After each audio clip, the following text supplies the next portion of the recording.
ఎవరైతే APPSC assistant professors వీటి notification చూశారో అందుట్లో ముఖ్యమైనటువంటి అసిస్టెంట్ ప్రొఫెసర్స్ ఏదైతే ఉందో ఇంజనీరింగ్ వాళ్ళకి సంబంధించింది మెయిన్గా, ఇక పక్కన మిగతా కెమిస్ట్రీ అన్ని పక్కనట్టండి, దాని గురించి అయినా కానివ్వండి.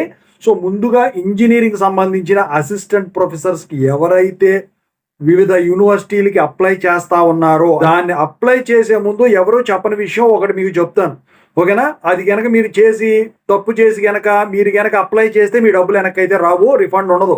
ఎందుకంటే వివిధ యూనివర్సిటీలు వచ్చేసరికి అప్లికేషన్ ఫిల్ చేసిన తర్వాత దాని హార్డ్ కాపీ పంపించమంటున్నారు కదా.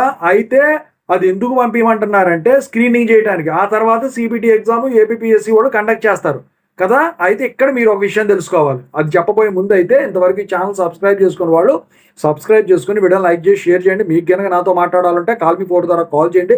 Telugu engineering education Telegram channel join అవ్వండి. ఈ వీడియోకి అయిపోయింది. ఇక టాపిక్లో వెళితే ఏంటంటే, మీరు అప్లై చేసేటప్పుడు అసిస్టెంట్ ప్రొఫెసర్కి వెరీ వెరీ ఇంపార్టెంట్ నోట్ మీకు తెలియదు ఒకటి ఉంది. ఏంటంటే చాలా మంది చూసి ఉండరు, అది అసిస్టెంట్ ప్రొఫెసర్ క్యాడర్కి సంబంధించింది. దాన్ని అసిస్టెంట్ ప్రొఫెసర్ అని దేన్ని బట్టి పిలుస్తారు ఇప్పుడు వీడిచ్చిన నోటిఫికేషన్లో.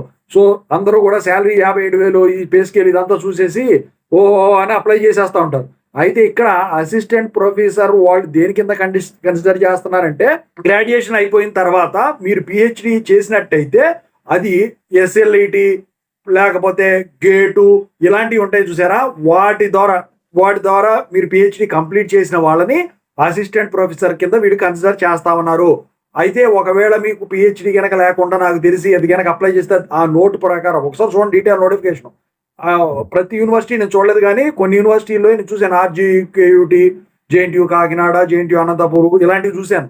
సో అందుట్లో చూసినప్పుడు ఖచ్చితంగా ఈ పిహెచ్డి విత్ ఎంట్రన్స్ ఎగ్జామ్ ఏదైతే ఉంటుందో వాటి కోసం గేటు ఇలాంటివి ఉన్నాయి కదా.